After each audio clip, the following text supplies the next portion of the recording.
worked very hard to boost South Africa, to be positive, to carry a positive message to the rest of the world. And even when our previous president was elected, especially in France, there were very negative views of him, and I was asked, what do I think of him? And I said, give the man a chance. Yes, he comes from a humble background and he doesn't have a university degree, but he's done wonderful things during the struggle. Give the man a chance. And then state capture happened and all the corruption, and I was extremely angry because I felt that my trust and my faith and my positive attitude has been betrayed, and so that's where the story came from. My anger at the previous president, at the Indian gentleman who was in cahoots with him, and all the other people who were so badly corrupt. So this book was born in anger and frustration, and that is why it was such a great pleasure to write such large parts of it. And you will, when you read the book, you'll understand exactly what I mean. I do apologize for my back. You are probably seeing the best part of me, so. Should we spend a little bit more and a few more moments on that? Because you write in the book about one of the detectives, Detective Von Cupido, and he gets very upset when a little boy says to him that he's been captured.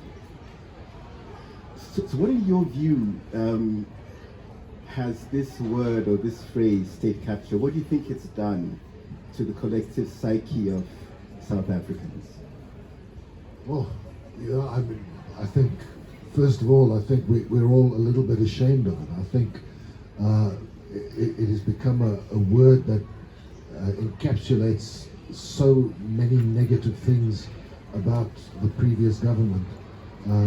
But I think shame is the collective feeling of most thinking South Africans.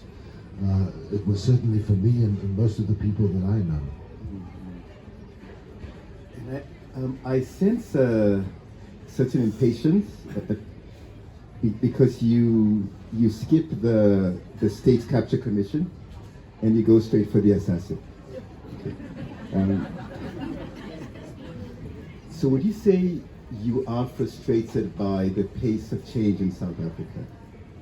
Well, let me just put that into perspective. I devised and wrote the book very much when Zuma was still president, and there was no hope of him not being president anymore. I think when Mr. Ramaphosa was elected, it was all a fairly big surprise and a great relief to most of us. So the book was written with the knowledge that I had back then that Zuma might still be around for a long time. I'm very happy with the change that has happened. I don't think Mr. Ramaphosa can do much more than what he is doing at the moment. His position is such that I think he's moving as fast as he can. So no, I'm not impatient. I think I'm a realist. But as I say, when I wrote the book, there was no hope of Zuma leaving.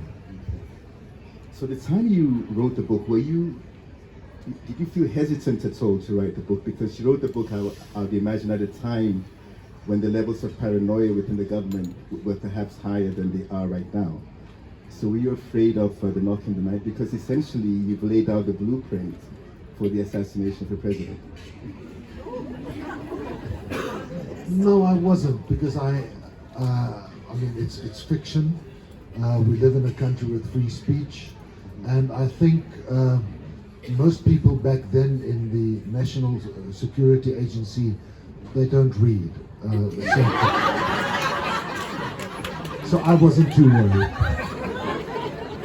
So that certainly comes through. You also spoke to Monsieur de Villepin, formerly the French foreign minister, and you describe him as formidable and a brilliant man. What do you ask a man like that, and what did he contribute to the story?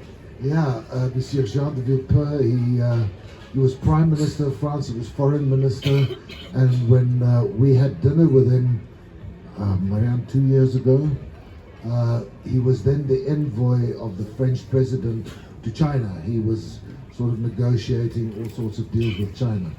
And with a man like that, you don't really have to ask anything. I mean, he's such an incredible he's, speaker, and I sat next to him during a wonderful evening, and you ask him one question and off he goes, and you just listen.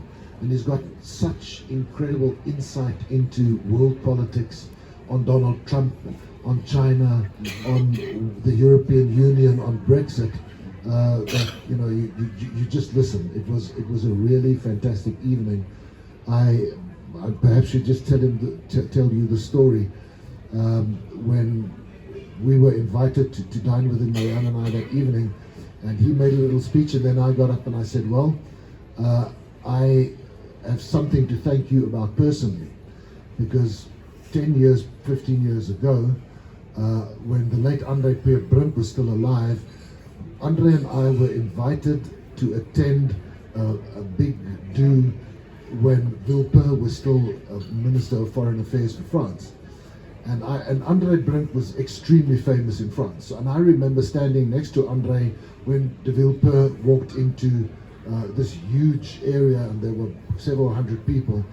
And de Villepin saw Andre Brink, and his eyes lit up, his whole face lit up, and he walked to Andre Brink amongst all those people, and he said, oh, it's such an honor to see you again.